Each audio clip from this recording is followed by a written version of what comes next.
జై హనుమాన్. వానర సమూహంతో రామచంద్రమూర్తి ఉపచర్చలు జరుపుతున్నాడు.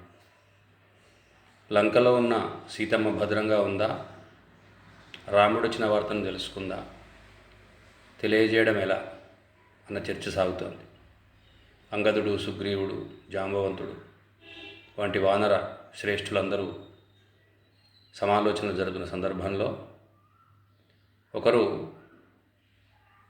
శతయోజన దూరంలో ఉన్న 100 యోజనాల దూరంలో ఉన్న లంకకు సగం దూరం వరకు పోగలను అంటే, మరొక వానర శ్రేష్ఠుడు లంక వరకు చేరగలను కానీ తిరిగి అక్కడి సమాచారాన్ని ఇక్కడికి తీసుకురావడానికి శక్తి లేదని తెలియజేసిన సందర్భంలో అక్కడికి సమీపంలో ఉన్న ఒక పర్వతం పైన కూర్చొని నిరంతర హరే రామనామ స్మరణ చేస్తున్న ఆంజనేయ స్వామి మాత్రమే దీనికి తగిన ధీశాలి, ధైర్యశాలి, శక్తిశాలిని గ్రహించినటువంటి వానర సమూహం ఆంజనేయ స్వామిని ప్రార్థన చేస్తే, ఆంజనేయ స్వామి తన శక్తి తనకు తెలియదని, రాముని అనుగ్రహం ఉంటే మాత్రమే రామకార్యాన్ని నిర్విఘ్నంగా పూర్తి చేయగలనని చెప్పి, రామనామ బలంతో, రామునిపై విశ్వాసంతో లంకకు చేరి, లంకను కాల్చి,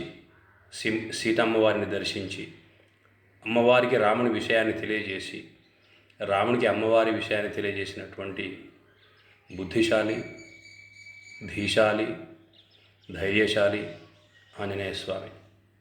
ఆంజనేయ స్వామికి తన బలం తెలియదు.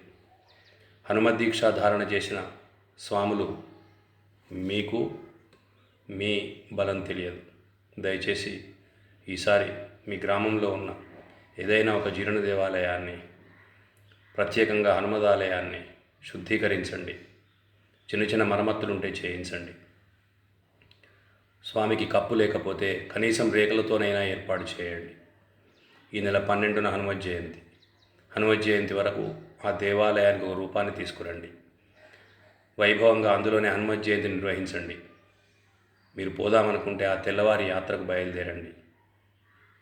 కలవు సంఘబలం బలం అన్నారు. కలియుగంలో చిన్న చిన్న అభిప్రాయ భేదాలు పక్కన పెడితే సంఘటితీకృతమై అన్ని పనులు చేసే శక్తి ప్రస్తుతం దీక్ష ధరించిన మీకున్నది. కాబట్టి ఈ విషయాన్ని గమనించండి. ధర్మ సంస్థాపన చేసేందుకు సహకరించండి. ఆంజనేయ స్వామి యొక్క దేవాలయాలను, జీర్ణ దేవాలయాలను ఉద్ధరించండి. స్వామి యొక్క అనుగ్రహం వల్ల మిమ్మల్ని మీరు ఉద్ధరింపజేసుకోండి. స్వస్తి.